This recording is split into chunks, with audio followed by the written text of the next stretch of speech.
주 안에서 함께 지어져 가느니라 라는 제목으로 말씀을 잠깐 나누도록 하겠습니다. 교회, 여러분 교회를 알고 싶다. 그러면 에베소서를 보시면 됩니다. 에베소서에는 교회가 어떤 것인지, 어떻게 세워져 가는지, 교회를 통해서 뭘 우리들에게 약속하셨는지 이런 내용을 설명한 책이 서신이 에베소서예요. 그래서 에베소서를 우리가 신학적으로는 교회론이다 이렇게 설명합니다. 에베소서는 총 전체가 6장으로 되어 있어요. 그리고 그 중에서 1장부터 2장까지는 개인이 내가 구원받는 내용이 설명되어져 있고요. 그리고 3장부터는 그럼 구원받은 성도가 어떻게 교회로서 살아야 하느냐라는 것을 설명하고 있어요. 에베소서는 바울이 썼어요. 에베소 교회에 바울이 썼는데, 그래서 바울 특유의 그런 수사법이라든가 글을 쓰는 방법을 우리가 볼 수가 있어요. 바울은 늘 말씀드리지만 기독교 교리를 먼저 설명하고, 그리고 그 교리를 어떻게 우리가 살아가느냐, 믿는 우리가 어떻게 살아야 하겠느냐라는 그런 삶을 설명해 주는 방식으로 쓰고 있거든요. 예를 들면 로마서도 그래요. 로마서도 1장부터 8장까지는 내가 어떻게 구원을 받느냐. 그래서 8장에서 우리 오늘 정훈 형제가 찬양하기 전에 읽은 것처럼 높음이나 깊음이나 그 어떤 것도 하나님의 사랑에서 우리를 끊을 수 없다라고 선포하지요. 환희죠, 환희. 그리고 이제 9장부터는 그러면 내가 구원받은 내가 어떻게 살아야 되겠느냐 이렇게 설명하고 있어요. 그래서 사도 바울의 서신들의 특징은 항상 이런 구조로 되고 있다는 것을 우리가 볼 수 있어요. 에베소서도 그래요. 1장부터 2장인 오늘 본문까지는 우리가 어떻게 구원을 받았느냐 이런 내용이에요. 자, 우리가 구원의 문제를 다룰 때 우리는 나의 문제로 봅니다. 하지만 실제로 하나님의 은혜를 맛보고 깨닫고 나면 다른 사람이 보여요. 다른 믿음의 형제들이 보여요. 그러니까 전에는 나 하나의 구원에만 정말 내가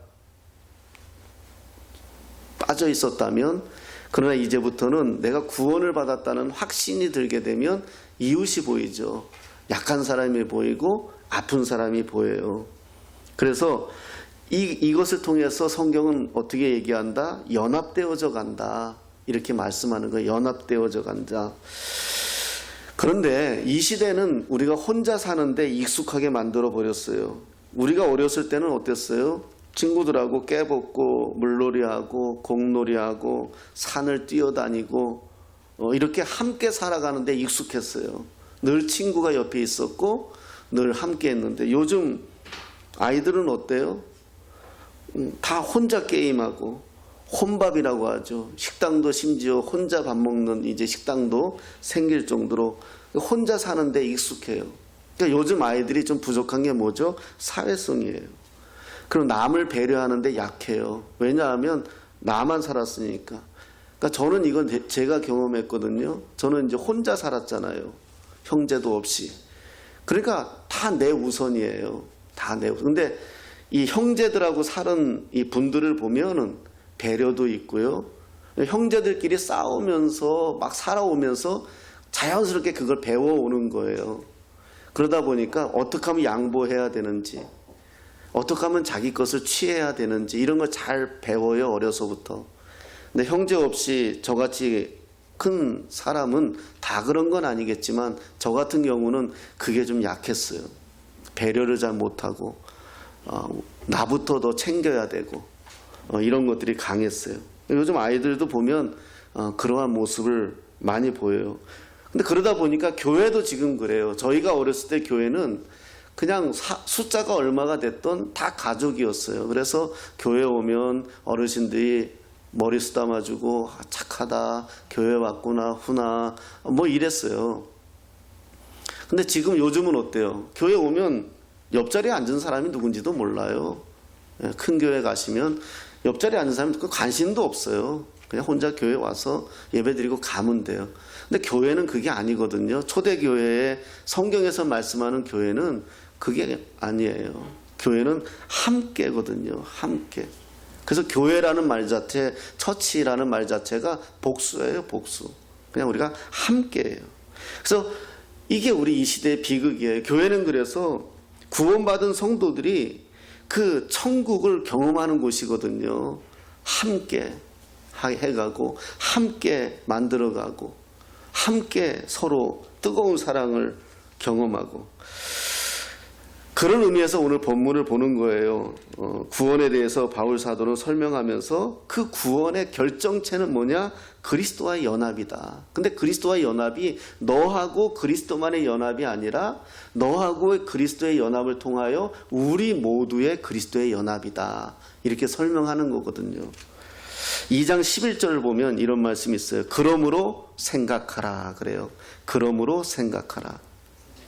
너희는 그때 육체로는 이방인이요. 그러니까 옛날을 생각하라는 거예요. 이게 사도 바울의 독특한 수사법인데, 그러므로 생각하라. 그러므로 회상하라. 이렇게 말하는 거거든요. 그러니까 우리의 과거를 생각해 보라는 거예요. 내가 예수 믿기 전에 나를 한번 돌아보라는 거예요. 구원받기 전에 나와 그 구원받은 후에 나를 한번 생각해 보라는 거예요. 여기에 차이가 있어야 돼요. 구원받기 전이나 구원받은 후나 똑같아서는 안 돼요. 구원받기 전에 나의 모습과 지금 내가 예수 안에서 구원받았다면 나의 모습과 이 차이를 한번 생각해 보라는 거예요.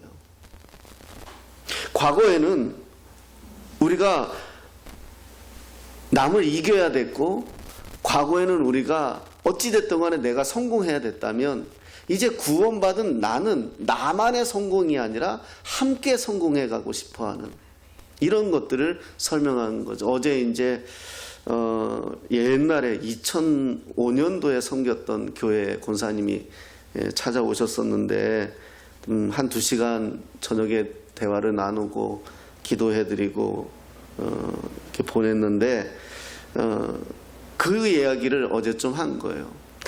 제가 요즘 고민하는 이야기를 좀 나누었어요. 무슨 고민이냐? 성경이 말하는 예수와 우리가 지금 믿고 있는 예수가 감히 생각해 볼 때 좀 차이가 난다. 2000년 전에 예수님은 어땠죠?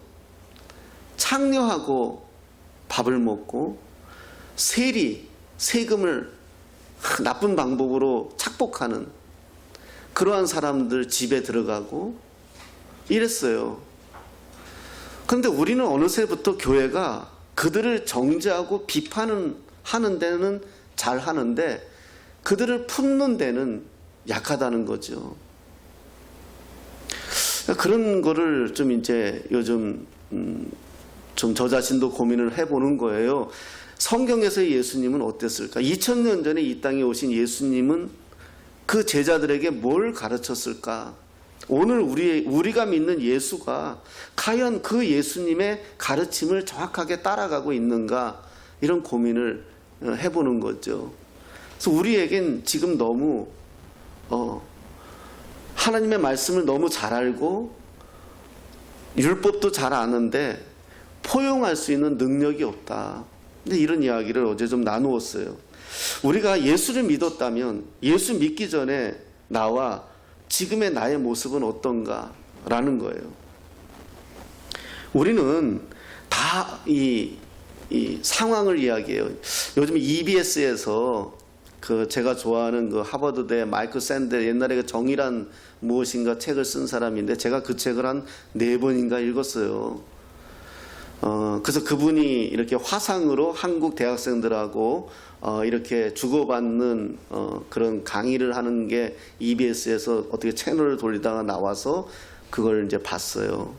거기서 어떤 내용이 나왔냐면 한 학생이, 우리나라 대학생이 그 샌델 교수에게 이렇게 질문하는 거예요. 나는 대학을 들어가기 위해서 엄청 열심히 공부하고 애썼다는 거예요. 그래서 대학만 들어가면 자기 인생이 좋아질 걸로 여겼는데 막상 대학 들어갔다는 거예요. 근데 이제는 취업 문제가 또 나를 무겁게 짓누른다는 거예요.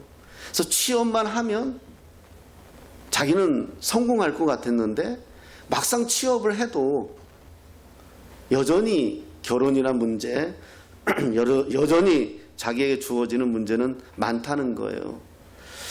이걸 어떻게 하면 좋겠느냐라고 이제 질문을 하는 거예요. 제가 샌들 교수가 참 좋은 게 뭐냐 하면 우리나라 철학자 다 그런 건 아닌데 자꾸 뭐 어려운 말로만 자꾸 뱅뱅 돌려가지고 이건 들어도 헷갈리고 안 들어도 헷갈리는데 그분은 참 그런 면에서 명확한 게 좋았어요. 이렇게 얘기하더라고요. 그게 저는 참 은혜 받았어요. 우리는 어떤 문제가 발생하면 자꾸 구조적으로만 살핀다. 그리고 이것이 교육 제도가 잘못됐으니까, 경제가 어려우니까, 정치가 문제가 있으니까 이렇게 우리는 자꾸 문제를 파악하고 해석하려고 한다. 기계적으로 분석하려고 하는 것이 자꾸 우리가 있다. 그런데 저 아프리카에 아주 깨벗고 사는 사람들 빼놓고는 전 세계는 당신과 다 똑같은 고민을 하고 있고 똑같은 생각을 하고 살고 있다. 근데 당신이 한번 이거 생각해봐라. 이제 거기에는 그분은 God bless를 얘기했는데 번역에는 그냥 신의 은총이라고 써놨더라고요. 당신이 좋은 부모를 만나서 대학 공부를 했다. 당신은 생각하는 능력이 있어가지고 취업을 하고 선택을 하고 살아가고 있다. 이 모든 누리는 것은 모두가 다 똑같이 누리는 게 아니다. 그래, 당신은 노력해서 대학에 입학했지만 어느 누구는 재수를 하는 사람도 있다. 어느 누구는 좋은 부모를 못 만나서 대학을 포기하는 사람도 있다. 그러니까 내가 지금 살고 있는 것에 감사가 결여된 거다. 내가 살아가는 그 모든 것이 다 하나하나가 신의 은총이라고 여긴다면 그건 압박이 아니라 감사일 것이다. 이런 이야기를 하는데, 철학 교수가 이런 이야기를 하는데 제가 은혜를 받았어요. 여러분, 오늘 내가 좀 뭐가 다른 사람보다 좀 부족해요? 내가 다른 사람보다 좀 많이 가지고 있지 못해요? 그래도요, 돌아보면 감사할 것 천지예요. 그러니까 우리는 이것을 어떻게 발견해 가느냐? 예수를 믿고 나서, 알고 나서 나는 도저히 하나님을 더 알면서 내가 지금 누리고 있는 이 모든 것이 은혜라는 것을 우린 더 알게 되니까 우리의 입술에서 뭐가 더 나온다? 예수 믿기 전과 믿음 후의 차이는 감사죠. 우리는 어려서부터 수많은 사람을 이기기 위한 삶을 살았어요. 경쟁적으로 살았고 내가 계획한 것을 이루기 위해서는 수단과 방법을 가리지 않았어요. 저도 마찬가지예요. 이제 목사가 되었다고 구원을 받았다고 거룩한 척 의로운 척 하지만 돌아보면 목사 될 수 없는 사람이 목사가 되었고 감히 하나님을 아버지라 말할 수 없는 사람이 오늘도 아버지라 고백할 수 있는 사람이 되었다는 것을 고백할 수밖에 없어요. 지금 여러분들이 여기서 이렇게 예배하는 하나님의 자녀들이에요. 하지만 하나님 밖에 있을 때를 한번 생각해 보라는 거예요. 그러면 우리의 입에서 나오는 것은 감사밖에 없다. 그저 하나님의 은혜로 덮여 있다는 것, 하나님의 은혜를 상실하면 우린 또다시 욕심과 시기와 이런 것들이 꿈틀거린다는 거죠. 하나님의 긍휼로. 자, 두 번째 생각해야 될 게 13절이에요. 13절에 이렇게 말씀합니다. 이제는 전에 멀리 있던 너희가 그리스도 예수 안에서 그리스도의 피로 가까워졌느니라 그래요. 이 말씀은 예수 안에서 이루어졌다는 거예요. 우리가 사람을 보면 제일 먼저 어디를 봅니까? 살찐 사람들은 상대의 몸매를 보겠죠. 얼굴에 관심 있는 사람들은 상대의 얼굴을 볼 것이고요. 대다수의 사람들은 얼굴을 봅니다. 교회의 머리는 예수 그리스도거든요. 교회에서는 예수 그리스도만 드러나야 해요. 교회는 주님의 몸이고 교회의 머리는 예수님이고 우리는 그의 지체예요. 여러분의 가족이 부모님의 피로 형제 자매가 되었다면 교회는 예수 그리스도의 피로 우리가 형제 자매가 되었어요. 사도 바울은 이것을 부부로까지 표현하고 있어요. 예수님은 신랑이고 우리는 신부다. 이렇게까지 표현하고 있어요. 저는 우리나라 하나 좀 불만이 하나 있다면, 외국은 결혼하면 여자가 남편 성 따라가거든요. 그렇잖아요. 우리나라는 끝까지 지켜요. 저 이거 굉장히 불만이에요. 왜냐하면 그게 성경적이거든요. 왜 성경적이냐 하면, 창세기에 보면은, 너희는 결혼할 때 너희는 부모에게서 떠나라 그렇게 돼 있어요. 그러니까 결혼하고 나면 부모에게 떠나는 거예요. 그 떠난다는 거는 완전히 종속에서 벗어나는 거예요. 엄마 아빠가 영향을 끼치면 안 돼요. 그냥 뒤에서 돕는 자들이고 기도하는 자들이지, 부모가 이렇게 저렇게 해라 이거 아닌 거예요. 사실은 우리나라 환경이 이런 거지. 그래서 미국 사회는, 외국 사회는 그러잖아요. 결혼하는 순간 성까지 남편 성으로 가버려요. 그래서 진짜 한 몸이 되는 거예요. 그럼 우리나라도 그랬으면 손연희 얼마나 좋아요. 그러니 아직도 이 시성을 갖고 있으니까 자기 생각의 50%는 처갓집에 가 있잖아. 결혼했으면 떠나야지.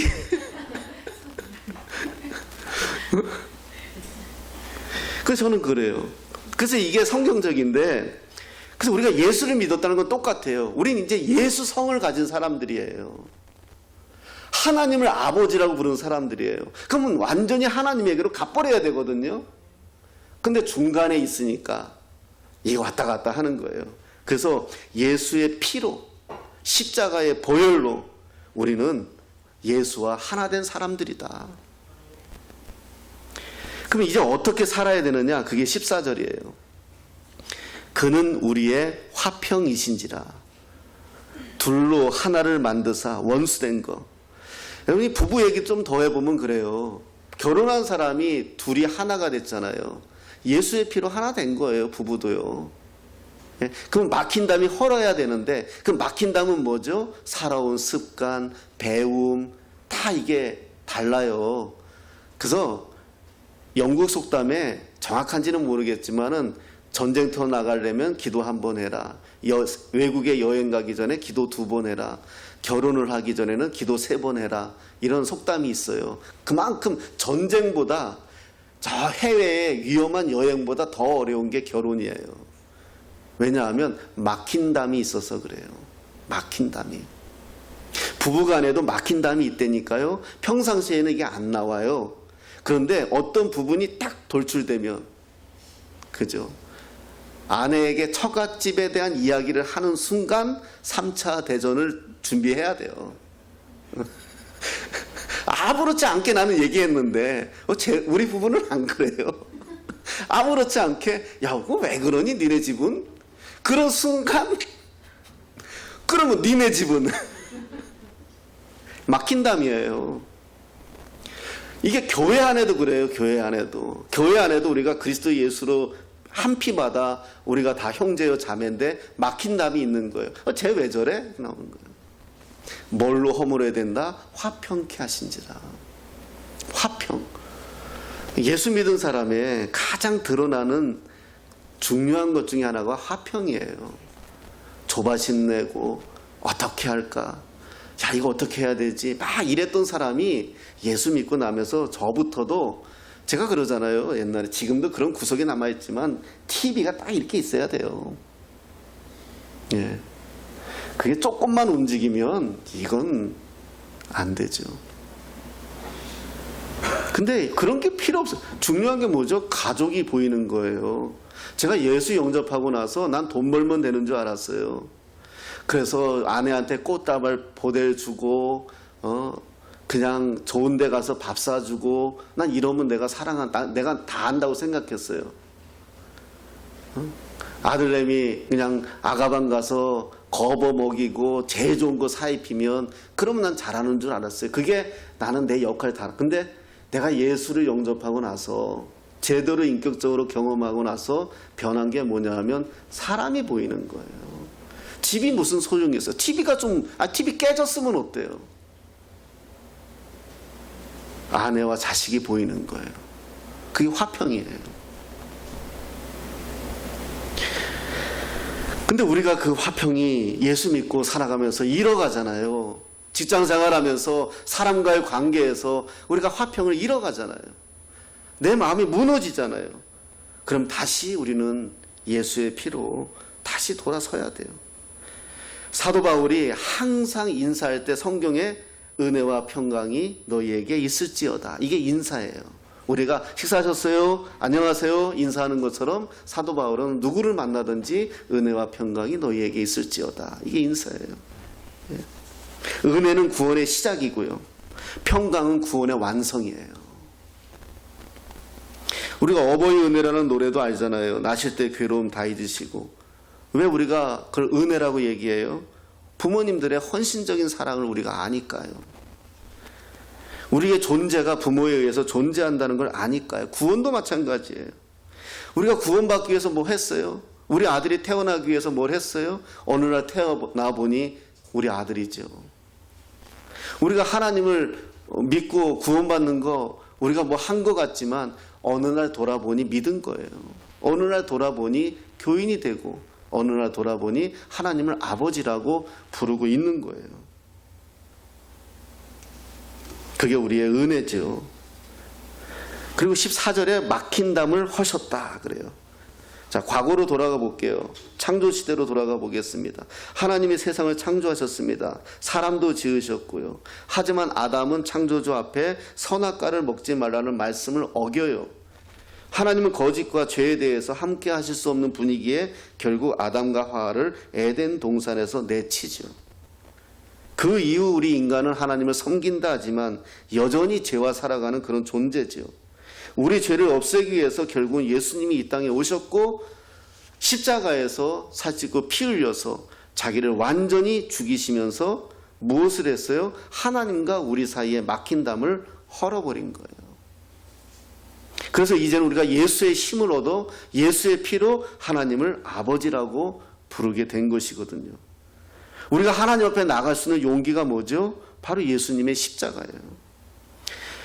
이 세상에 막힌 담이 지금 뭐죠? 요즘 제가 보면 대권이 얼마 안 남았는데 걱정태산이에요.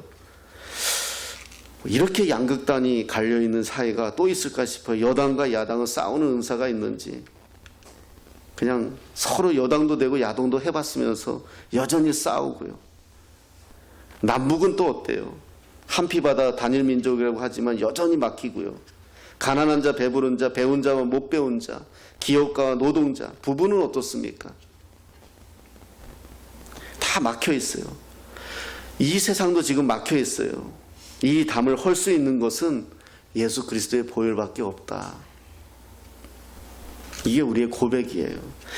독일의 베를린 장벽이 무너질 때 사람들은 환호했죠. 베를린 장벽이 무너질 때 서독이 동독보다 잘 살아서 무너졌나요? 아니에요. 그 내용을 아는 사람들은 다 알아요. 베를린 장벽이 무너진 것은요, 동독에 사는 가난한 배고픈 민중들이 하나님 앞에 기도하는 거였어요. 그건 제가 말하는 게 아니라 역사가 말해요. 동독에 있는 교회에 가난한 백성들이 하나님 앞에 부르짖어 기도했어요. 그 운동이 시작되면서 사람들이 통일에 대한 열망이 생겼어요. 독일의 장벽을 무너뜨린 것은 경제가 아니고요.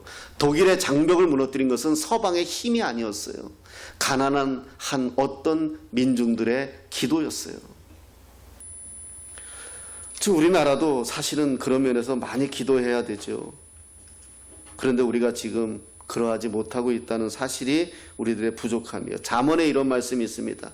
마른 떡을 먹으면서 행복한 웃음소리가 들리는 것이 좋다. 고기 먹으면서 서로 못 잡아 먹어 안달이면 그 고기는 독이라는 거예요. 우리가 지금 부자 나라가 됐어요. 우리가 지금 잘 사는 민족이 됐어요. 그런데 과연 우리가 가난했을 때 그 사랑, 가난했을 때 그 형제 우애, 그것보단 더 오히려 못하다는 것이 지금 우리들의 고백이잖아요. 자, 그런 의미에서 16절에 이렇게 말씀합니다. 또 십자가로 이 둘을 한 몸으로 하나님과 화목하게 하려 하심이라. 화해가 되는 거. 십자가죠.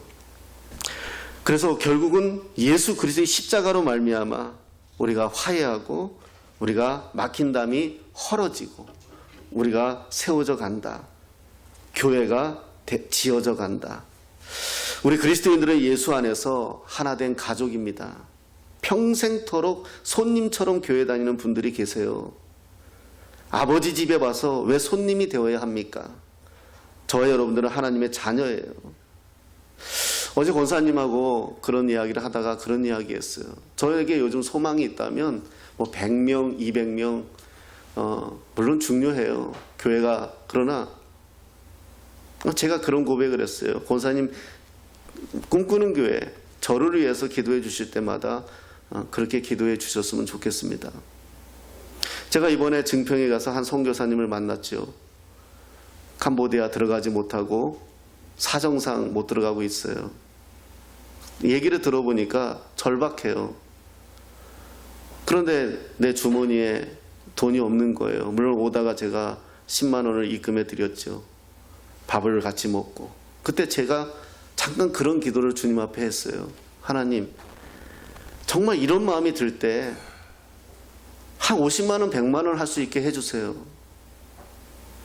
저렇게 절박한 이야기를 들었을 때 내가 예수의 이름으로 한 50만 원, 100만 원 내가 할 수 있도록 하나님 도와주세요. 우리 꿈꾸는 교회 하나님 그거 기억해 주세요. 내가 어디 가서 누군가가 아픈 소리 들릴 때 그냥 내가 예수의 이름으로 탁 드릴 수 있는, 교회가 돈 있으면 안 돼요. 제가 그러면서 한 2군데 교회를 어제 나눴어요. 밀양에 있는 한 교회, 제가 좋아하는 목사님, 거기도 성도 많지 않아요. 그런데 거기는 목사님이 개척하고 물론 지금 꽤 이제 성장을 많이 했죠.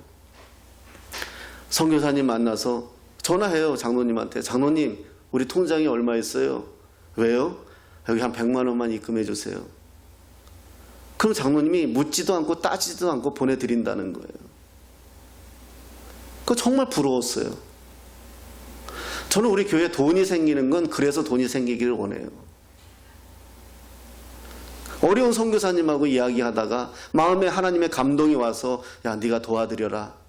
그럴 때 그 목사님 이렇게 돕는다는 거예요. 장로님들도 이걸 다 알기 때문에 자기 사무실에 있는 의자는 개척한 지 10몇 년 된 의자 그대로 다 떨어진 거 그대로 쓰고 있으면서 가난한 선교사님, 가난한 이웃을 보면 그냥 교회 돈 갖다 퍼붓는 거예요. 그런 너무너무 감사하잖아요. 그렇게 기도해요, 저는요. 또 전주에 있는 한 목사님 교회는 바로 우리 여기 같이 이제 운동하는 하천 옆에 교회가 있는데 하천에다가 참새와 방앗간이라고 만들어 놓은 거예요. 거기에는 뭐 마스크, 쌀, 3kg짜리 쌀, 뭐 음료수, 생수 다 들어있어요. 냉장고 몇 대 설치해가지고 몇 군데가 해놨어요. 교회에서. 교회 이름도 안 붙였어요. 그 참새와 방앗간이에요. 그 운동하는 사람이 지나가다가 물 먹고, 운동하는 사람이 지나가다 마스크 끼고, 또 몰래 새벽에 와서 쌀 3kg짜리 갖고 가시는 분도 있대요. 처음엔 교회에서 하는지 몰랐대요. 나라에서 하는 줄 알았대요. 그 나라에서 보니까 불법으로 점거했잖아요, 사실은요. 그러니까 근데 좋은 일 하는 거 아니까 나라에서 이제 아예 허가를 해준 거죠. 교회에서 그렇게 해요. 그 교회잖아요. 그래서 그렇게 하고 싶다는 거예요. 교회가 왜 돈이 있어야 돼요? 그런 일 하라고 돈이 있는 거예요. 우리가 왜 돈 벌어요? 그렇게 하려고 돈 버는 거예요. 그렇게 하면 하나님이 부어주세요.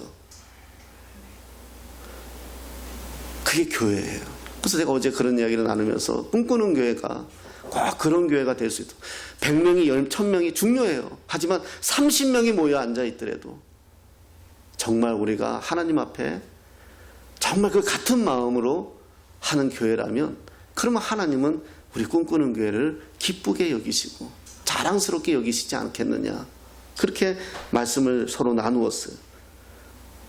우리 교회는 하나님이 거하실 처소로 점점 아름답게 자라가야 돼요. 그래요. 우리에게도 어떤 공간도 필요하고 교회도 필요해요. 그러나 잘하는 것만큼 우리가 뭐가 해야 되느냐, 그 일들을 해놔야 돼요. 제가 개척하면서, 개척하기 전에 조직교회에 있을 때는 어떤 일을 할 때 뭐가 계획을 어떻게 잡아요? 예산이 얼마고 사람이 누가 필요하고 이거 기획안 만들어서 당회에다 올려가지고 사인 받으면 그 돈 받아가지고 일하잖아요. 근데 개척하고 나니까 돈이 없잖아요. 어디에다 청구할 데도 없잖아요. 기도하게 되더라고요. 그래서 코로나 벌어지기 전에는 1년에 한 2번 정도 중국의 신학교 강의 갔고, 그 다음에 아시아 선교 한 번씩 2번씩 갔어요. 그 다 기도로 했어요. 돕는 딱 도와주시는 거예요. 그걸 경험했어요. 그래서 제가 결론 내린 게 뭐다? 주님의 일은 이것이 선하고 이것이 기쁘면 하나님이 역사하세요. 저는 이건 정말 제가 개척하면서 경험한 거예요. 하기 위해서 준비해서는 되지 않아요. 그건 큰 교회들이나 할 일이고요. 우리 같이 작은 교회는 그게 아니라 이것이 하나님이 기쁘다. 우린 거기에 기도하는 거예요. 하나님 역사하라고. 하나님 함께 해달라고. 그럼 하나님이 상상할 수 없는 사람을 통해서 그 일을 만들어 가시는 것을 저는 무수히 경험했어요. 그게 함께 지어져 가는 거예요. 우리의 목적은 교회가 간판을 걸었다면, 교회가 십자가를 세워놨다면 역할을 해야죠. 아니면 뛰고 그냥 동아리 모임하면 되죠. 기독교 동아리. 그게 아니라 교회잖아요. 교회는 뭐 하는 곳이에요? 하나님의 말씀을 선포하는 곳이고 하나님의 사랑으로 선교하는 곳이고 구제하는 곳이거든요. 그게 함께 지어져 가는 거예요. 과거 예수 믿기 전에는 이 마음이 안 됐어요. 그저 내 자식만 잘 되면 됐어요. 내 사업만 잘 되면 됐어요.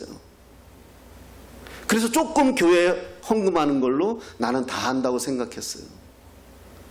그런데 내가 예수를 믿고 내가 영접을 하고 하나님 앞에 서게 될 때 올인하게 되는 거예요. 하나님 기뻐하시면 되더라고요. 또 고백하지만 어느 것 하나 그렇다고 우리가 못 먹고 산 적도 없고 누려보지 못한 거 없어요.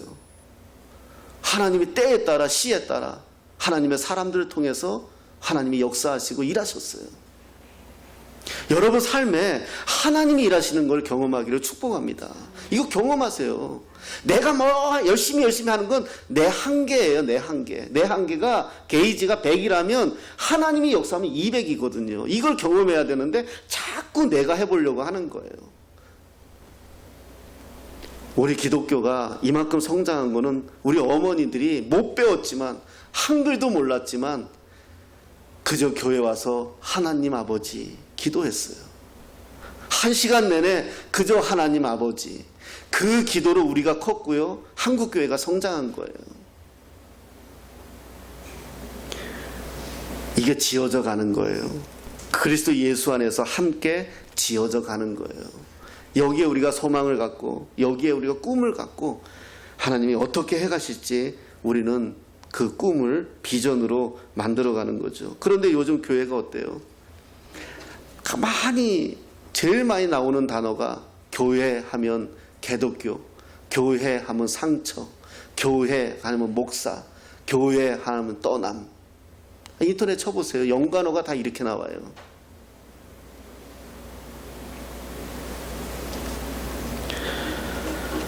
부끄럽죠. 근데 교회가 그게 아니거든요. 교회 하면 사랑이고요. 교회 하면 회복이고요. 교회 하면 영광이고요. 교회 하면 정말 좋은 하나님의 역사, 일들.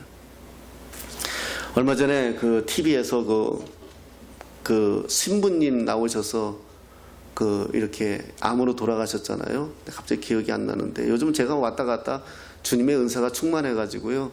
예, 이해하세요. 근데 사실 우리 교회도 많아요. 그렇게 하시는 분들이. 제가 아는 분도 아프리카에서 이렇게 돌아가셨죠. 그런 분도 있어요. 근데 그걸 영상으로 안 만들고 드러나지 않으니까, 조직적으로 만들지 못하니까 많이 안 알려지는데, 정말 주님의 일을 하시는 분들이 많아요. 얼마 전에 또 그 필리핀에서 의사 선생님이 자기가 암인데 거기에서 현지에서 이렇게 사역하는 모습 보면서 감동을 참 받았어요. 여러분, 우리가 사는 과정 속에 그래요, 우리가 누려야 될 기쁨이 많아요. 자식들이 잘됨도 누려야 되고, 우리 가정이 또 아름답게 세워져 가는 것도 누려야 돼요. 그러나 우리가 예수를 믿고 구원을 받았다면 우리의 관심은 여기에도 있어야 되겠지만, 더 중요한 것은 하나님의 영광을 드높이는 거예요. 우리 교회가 그런 것을 함께 기도하시고, 정말 하나님, 그래 어렵고 힘든 가운데 있지만 우리가 정말 주님의 일 감당할 수 있도록, 우리가 해나갈 수 있도록 함께 해달라고 기도하시면서, 우리 교회가 정말 쓰임받는, 하나님의 기뻐하시는 교회가 되기를 예수님의 이름으로 축복합니다.